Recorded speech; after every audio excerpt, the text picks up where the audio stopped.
Check out what just got dropped off, the new Nissan Ariya, their first full electric crossover, and we're gonna spend a week living with it.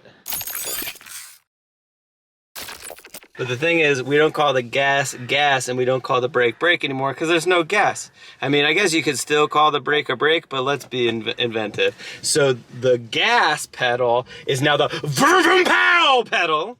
It doesn't make those noises. Oh, it's the pedal. This is Nissan's first all-electric crossover, but they are not new to the EV space. Remember the Nissan Leaf? That was one of the first affordable, mainstream pure EVs, and they ended up selling nearly 600,000 of those worldwide. But with this Ariya, they actually claim it's the spiritual successor to the Nissan GTR in terms of the Atessa E-TS torque split all-wheel drive system. Yeah, I didn't expect the electric crossover Nissan to be remotely related to the legendary GTR beyond the fact that they're both Nissans, but here it is. We've got a 2023 Ariya Platinum Plus, so it's one of the top tier trims, and this one is the E-Force model. So you can either get these as front-wheel drive or all-wheel drive. And back here you see that Platinum Plus badge and the E-Force badge, which means it's all-wheel drive. E for 100% electric. It's pronounced force with the number 4 because all-wheel drive, all 4 wheels have power sent to them. And it's force because it's like physical and electrical driving force. A little bit confusing, but also a little bit clever of a name for the all-wheel drive. So that's the E-Force. We have the Ariya badge here on this side, which I think looks really cool. The big light bar, which we'll show at night. The Nissan lettering actually is behind this smooth covering. Obviously no exhaust tips, and this is the two-tone finish. There are, I believe, 6 different two-tone paint finishes. This red is actually quite nice when the sun hits it with the black roof. There's also that copper and black two-tone finish, which looks really awesome, and I think there's 3 full body colors. But this is a really cool looking electric crossover up front. This is the updated Nissan logo, which at night has like 20 LEDs that light it up. We'll show that later when it gets dark. These are the DRLs and signal indicators. And then this entire front shield, I think that's what they call it. It's not a grille because it doesn't need airflow in the same way a gas engine does. Is also one smooth sheet of, I don't think it's glass, it's probably plastic, but underneath it you see there's a little bit of a textured pattern, and they can hide the sensors back there too, so it's just one uninterrupted, really clean design. I think it looks pretty cool, very modern, definitely evokes a lot of little EV cues up front, but they did manage to still make it look somewhat conventional with this shield up front, even though you don't need that. So with that, let's hop inside and head off to work. This interior is blue. Oh, whoa. Kind of crazy transmission selector, park, reverse, drive, and I think, how do I get to neutral? Oh, there we go, there's neutral. There's a little button on the side. Makes a noise when you're in reverse like some other EVs.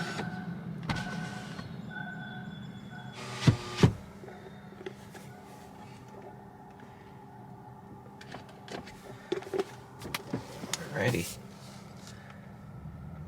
And we silently glide away from home. Late night at the office, running a bit behind schedule, but finally time to head home.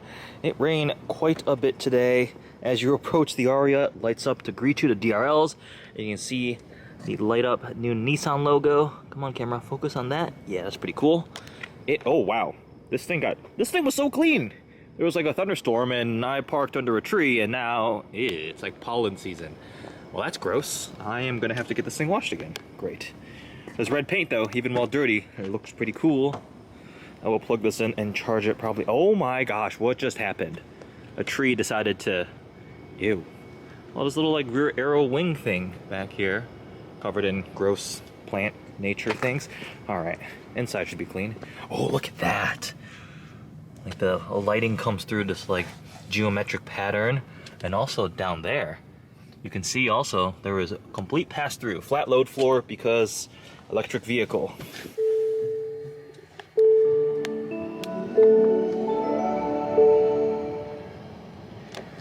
We have 209 miles on 75% charge because we're averaging 2.7 miles per kilowatt hour. So this is the big battery pack, 87 kilowatt hours, I believe. This is probably because my personal cars are higher performance sports cars. You need to wait for everything to warm up, oil, transmission before you drive them. It makes EVs even extra less stressful because I can just get in the car, turn it on, and just go. It somehow makes it feel much more relaxing. It's one little thing I've noticed going between a bunch of different gas cars and EVs. It's just more calming and relaxing in the simple things too. Also, this may be the first time I've ever seen a rectangular rear view mirror. It does have a camera, or you can flip it back, regular mirror, and there's a camera, but it's a rectangle. I don't think I've ever seen a rectangular one. They're usually like oval in some sort of way. That's weird. Let's take a quick look at the main digital driver cluster here. Instead of a tachometer, they have the power percentage used, right? So it goes from 0 to 100, and then this left side there, that is the regen, so I can show you that while we're driving. E-step off feels like the one pedal driving, so if I turn that on and off, it changes how much it does the regen braking, 2.7 miles per kilowatt hour. We haven't gotten used to that metric as like MPGs, right? If you say like, I get 30 MPG, people kind of have an idea what that is. 2.7 miles per kilowatt hour, most people are gonna be like, what's math? And then right side speedometer, the center screen is reconfigurable. We have the all-wheel drive torque menu, drive computer, go to navigation, audio, and this is the settings, and then this is the ProPilot Assist, so it does have some pretty good driver assistance stuff, which we will play with as we continue to spend more time with the Ariya. With that, it is getting pretty late. I need to head home. Watch this left power percentage gauge. So there I'm applying the accelerator, and if I let off, it'll go into the regen. That's the blue part. But you see it kind of holds steady state there, almost like a third to halfway across that bar.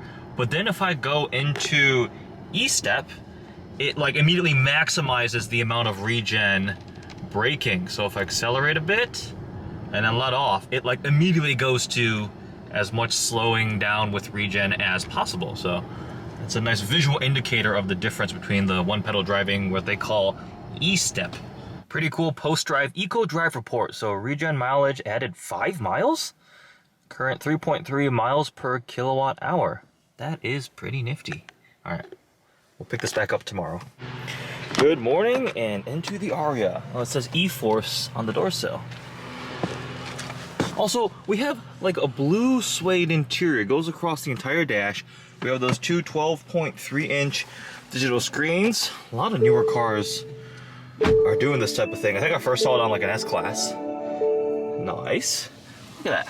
Stitched blue suede. Got a copper accent there with the air vents. Power button. And then across on the door. And the seats are blue. Blue leather with white stitching. And then this is all like wood trim, where you can actually feel the wood grain.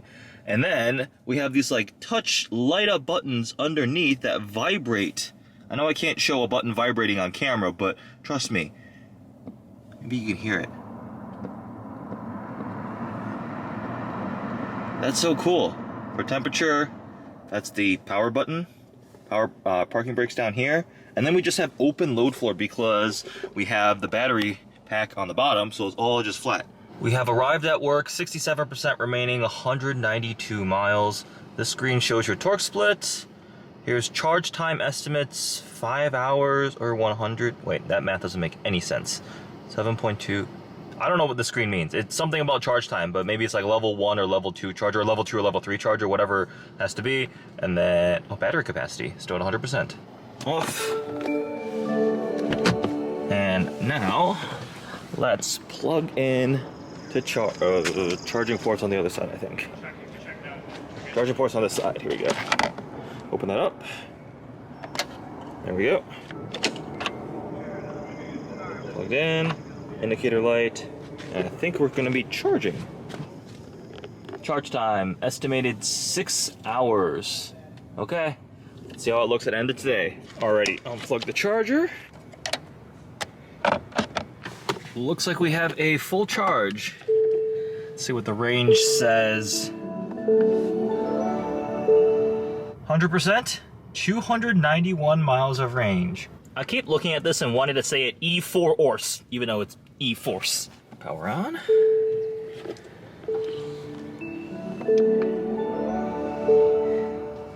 That's nice. Alrighty, it is warm out. Turn that up. And home. So I have wireless CarPlay pulled up, and then you see this left line of icons here. If I want to go to climate, cooled seat, that's the control here. See the actual indicators on the seat itself. I want heat. I do not want heated. It is way too warm out. Cooled seats, also for the passenger side, and then HVAC controls are here. Go back to CarPlay. Pretty nice system. The screen here is a touchscreen. Oops, just dropped my phone. This one here is the digital cluster. I think they're both 12.3-inch screens. Pretty nice, and as long as it's CarPlay, I'm happy. Sport mode. That's not as fast as I thought it was gonna be. Wait, the noise is different. It's making noise. Interesting. I go back to that. Yeah, it's gone in standard. See, it's gone. Interesting. Back in sport. Look forward. I am. It sounds like a ghost. So I just opened the envelope that usually has the window sticker in it and realized this is a pre-production model, so it doesn't have an official window sticker. But look at this. It's a 2023 Ariya Platinum Plus. It says pre-production. Exterior is two-tone passion red tri-coat with black diamond pearl. Interior color is blue-gray. And this is a E-Force, so all-wheel drive. Platinum Plus top tier trim, 389 horsepower, 87 kilowatt hour battery pack. That's the big one. 60,190. And then this is what it comes with as a Platinum Plus, which is in like size 4 font, which is actually quite hard to read. Pro Pilot, which is the driver assistance stuff. So a lot of that, and then a ton of standard content. So this is a top tier trim, so it has a ton of different features from tech to luxury to convenience. I'd have to probably get a magnifying glass to read all of that, but that's really small. But it's a pretty loaded model. Couple options. The paint is $9.95. The 20-inch wheel says $0. The floor mats are $250. Destination handling for as option $62,770. So just over $60,000 at the top tier. So I have a bunch of the stats and trim levels written down, but I have to reference my notes because there are a lot of them, and I'm sorry, my brain cannot contain all of these numbers. So at the very, very base, it looks like there is a Venture Plus model. If you get the front-wheel drive with the big 87 kilowatt-hour battery, that's 304 miles of range. So that is a max possible range on the Ariya, 304 miles. That makes 238 horsepower and 221 pound-feet of torque. So that's like one iteration. But then if you do front-wheel drive and 63 kilowatt-hour battery pack, that's a smaller one. It makes a bit less power, but the same torque. 214 horsepower and 221 pound-feet of torque. That's rated at 216 miles of range. But then if you do the Engage E-Force, so it's all-wheel drive with a small battery pack, all-wheel drive, 63 kilowatt hours, that's 205 miles of range, and it makes more horsepower, but not the top tier. It's 335 horsepower and 413 pound-feet of torque.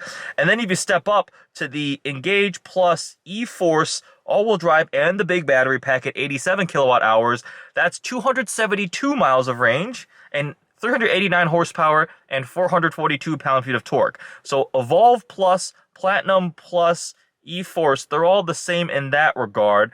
But then you can also do the Evolve Plus or N-Power with front-wheel drive and the big battery pack. That then yields 289 miles of range and 238 horsepower and 221 pound-feet of torque. Are you confused? I'm a little confused. That needs a graphic. So, like, I think it's listed out somewhere, but in short, max possible range, 304 miles. On the low end, 205 miles with all-wheel drive and the small battery pack. But you kind of mix and match across the different trim levels. Horsepower ranges from 214 to 389. Torque is between 221 to 442, depending on the trim and combination level. So there's a lot to pick from. And then obviously the pricing follows that too, which I'll try to get to that in a second. It does support fast charging, so 63 kilowatt hours, 0 to 100% says 10.5 hours, 87 kilowatt hours, 0 to 100% is 14 hours, but the important thing, it's faster to go from like 10 to 80% on quick charge, 35 minutes for the small battery pack, and 40 minutes for the big one. So that's pretty good. So if you can go from 10 to 80% on a fast charger and call it half hour, I think that is decently competitive with some of the other EVs out there. And then pricing. So Engage front wheel drive is the base with a small battery. That starts at 43 grand. So the cheapest one before whatever discounts and rebates and stuff, $43,000 for a front wheel drive Engage. And then all the way at the very top, like this one, starts at $60,000. And then everything in between. There are 1, 2, 3, 4, 5, 6, 7, 8, 9 different trims and combinations. Engage, Venture Plus, Evolve Plus, and Empower, Premier, Engage Plus, Evolve Plus with E-Force and every combination of battery. There's a lot. Look at my notes. Like there's a bunch, or you can't see my notes because the screen's bright, but there's a bunch of different combinations. But we are trying the top tier trim. I've been really looking forward to spending some time with this Ariya because from first glance, I liked the styling. I thought the interior was very cool, and I thought that Nissan really needed it as a brand because, to be honest, Nissan vehicles have been tragically outdated for the longest time. They made the Leaf. They have experience. They know what it takes to build a mainstream EV. And then they kind of let it lapse, I feel. It seemed like the rest of the market really pushed ahead with cutting edge technology and new EVs and new platforms. So for Nissan to come out with the Ariya, it's going to be a pretty big deal. Now, we've been driving it for a bit, so let's talk about what the driving dynamics are like, what it's been like to live with.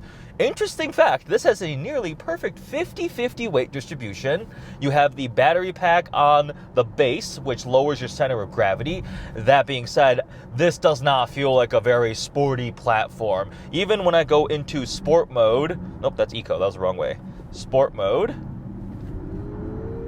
It's got a bit of a kick to it, but nothing as some of the zippier EVs. I feel like the Mach-E definitely trends towards being much more sporty. One gripe I have with the driving aspect of this is the brake pedal. I'm not a big fan. It's like the first 60 to 70% of the travel, there's like not much at all, and then you get to it, and it's a little disconcerting. I was not a huge fan. It allows you to be very smooth with it, but just not what I expected out of it. From the off the line, it's got decent go, nothing crazy. And something weird is this, as the base, is front wheel drive, and then all wheel drive is the upgrade option. But with electric motors, you could package it however you want, and from my recollection, a lot of the competitors, we're talking the Kia EV6, Hyundai Ioniq, the Tesla, what else, the Mach-E, those are rear-wheel drive as base, and then you can option into all-wheel drive, and they just add motors to it because it's so much easier to move them around than a internal combustion car would be. So I found it interesting that Nissan decided to make the base a front-wheel drive one. To me, that just speaks to this is not meant to be a sporty EV. Other aspects of the driving dynamics are going to be similar to what you would expect in an EV, right? It's quiet, it's smooth, it's got good torque to it. This one is 389 horsepower and 442 pound-feet of torque. I am sorry, I don't remember all the other numbers, the cascades down. I went over those already with my notes, but there are 200-ish horsepower, 200-ish pound-feet of torque ones. Range has been pretty good. I'm showing 76%, 226 miles remaining. I did charge it full, and that's been decent. At the end of the day, whenever we talk about range in an EV, especially for the price point, Tesla always makes it difficult because they have very, very good range. A Model Y will beat this in terms of range for the money, and it will beat this in terms of performance for the money. It's just hard to argue against it from that standpoint. But where you can argue against it is the interior, the materials, the overall vehicle quality, and things like that, because I don't love the way Teslas are designed. They're super minimalistic, almost to the max. Like, it's just not enough. The Ariya has a quite nice interior. The material choices are very cool. Heads-up display, the big screens here. It's got park assist. It's got plenty of the safety shield, safety suite of all those features. I'm in a top-tier Platinum Plus at $60,000. Does this feel $60,000 nice? Yes, the materials are nice. Driving dynamics, it has a good amount of body roll, so I still think I like the way the Hyundai and the Kia drive. The Mach-E feels much more sporty. I think this interior is nicer than the Mach-E's. I would definitely say consider it. If you're a fan of the Nissan brand, you want something that just is fantastic transportation to get you around. It's very low stress, it's comfortable. Hop in the car, take it out, and it's good to go. So those are some thoughts on the Nissan Ariya. I will continue vlogging my last couple days with this, seeing what it's like. I've got separate vehicle that just got dropped off that's on the complete other end of the spectrum. This is a electric crossover, and then I just have a Ford Raptor R that just got dropped off, so that's completely different from this. So I just hopped out of that and came into this, so of course this feels quiet, smooth, and easy to drive. let's check out some more details on the Nissan Ariya. So look at this. I've got this screen pulled up, which I think has to do with the driver assistance system, but there's a little model of the car, and look, if I touch the brake pedal, the lights turn on, and then if I use an indicator, even that matches. That's pretty cool. Brakes off. That's a nice little detail. It's not just a little model of the car. I think that's for the Pro Pilot system. You see the little rings up there? That's what this button here is for, and when it lights up green for your cruise control speed and all that type of stuff, that's when you have the assistance. 2-spoke steering wheel, which I like these, right? These are definitely cool. No paddles for regen changing. That's one big thing on like the Ioniq 5. You can like toggle through the different levels of regen braking. This one just looks like E-step, off or on. It's just on or off, really. That's your only option. The center console thing is pretty cool. So right here, if I go open, so it opens up this little storage thing, and also it has a lid that makes it kind of a flat thing. Oh, what's this? Oh, it's the app. Interesting. But I've been putting some stuff in here, but then that's really all the storage you get. So if I go ahead and close that, because this is all open, there's a little tiny bit of space down here, and then this doesn't open, right? This entire center console just goes front and back. And then if I open here, there's a wireless phone charger, and then the tiniest little storage thing there, and then these little cup holders. So there's not a ton of space you want to hide stuff. That's the thing, like when you have open storage, I don't want to leave a camera bag, or let's just say a purse or a backpack, like just in the open. You kind of want to hide some things. So that's one little downside with this interior. But we've got the suede, this is plastic, but this is leather, and then this is that etched, not etched, this is like a cutout geometric pattern that lights up at night. I want to see what's under the hood. I think that's where they put the climate control hardware, so I'm not sure if this has like a front trunk storage space, actually. Let's take a look. Yeah, no, you're not putting anything in here. Why doesn't it have a frunk? Yeah, it's scary high voltage things. Yeah, I'm not touching anything like that. So, the Nissan Ariya does not have a front trunk. We found that out. But if we come around to the back, it has a pretty decent sized trunk. If we open that up, I haven't washed this thing yet. It's covered in little bits of tree stuff. So I've got a gym bag here, a little bag, so pretty good. Oh, must be a charging cable. That must be, yeah, okay. Okay, so there's not storage underneath there. Let's check out the back seat. Again, flat load floor, so it's just open all the way through. Looks like the rear seats are heated. Front seat is exactly where I would sit at 6'3". Oh wow, very spacious. Plenty of space back here. I have headroom, pretty comfortable.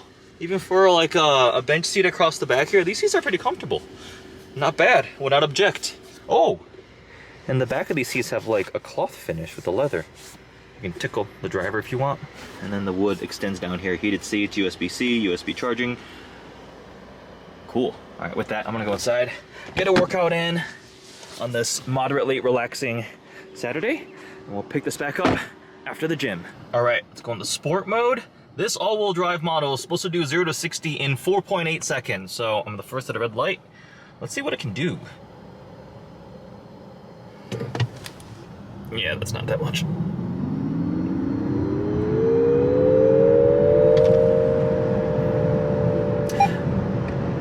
Some final thoughts on the Nissan Ariya after a week living with it. This is a very good mainstream EV crossover. It trends definitely more on the luxury premium side than on sporty side, even though it has a sport mode. When we floored it off the line, didn't give you that crazy push that some of the more performance-oriented EVs would have. Good amount of body roll, but it is comfortable, quiet. I think the interior is very nice. I love the design, the innovative use of materials, all the different textures. It's got plenty of tech and luxury features. Visibility is good. Range has been fine this week for me. Didn't take any crazy long trips, but it seemed to be close to the stated range that it would get. Voice recognition. Oh, I wasn't talking. Oh, I guess voice recognition was listening to me that entire time. Anyways, it has voice recognition. I think it has built-in Alexa or something like that. Anyways, train of thought completely derailed. Oh, exterior styling. I think it's much more mainstream, sleek, modern looking that most people be used to, whereas I love the way the Hyundai Ioniq 5 and the Kia EV6 look, but it's a little more polarizing for some people. I don't like the way the Teslas look. They look like a giant computer mouse, and the Mustang Mach-E annoys me because to me it's still not a real Mustang, and it's just Mustang styling smacked onto a crossover. But the Ariya, a week with it, I think it met my expectations. Is it my favorite in the segment? Personally, I think I'd go for the Ioniq from Hyundai, the 5, not the 6. The 6 looks weird to me. The Kia EV6, I like that a lot. There's the EV6 GT out, which is a lot of power. But if you are looking for a premium crossover EV from Nissan with all the tech luxury features, now this one as a Platinum Plus is about $60,000. There are more entry-level ones in the 40s-ish range. It is definitely worth consideration. The interior and materials, I think, would be my favorite part of it. This blue, like, leather is pretty cool. Wrapping up my thoughts, a week living with the Nissan Ariya. I hope you guys enjoyed this vlog, experiencing this EV crossover with me. Thanks for watching.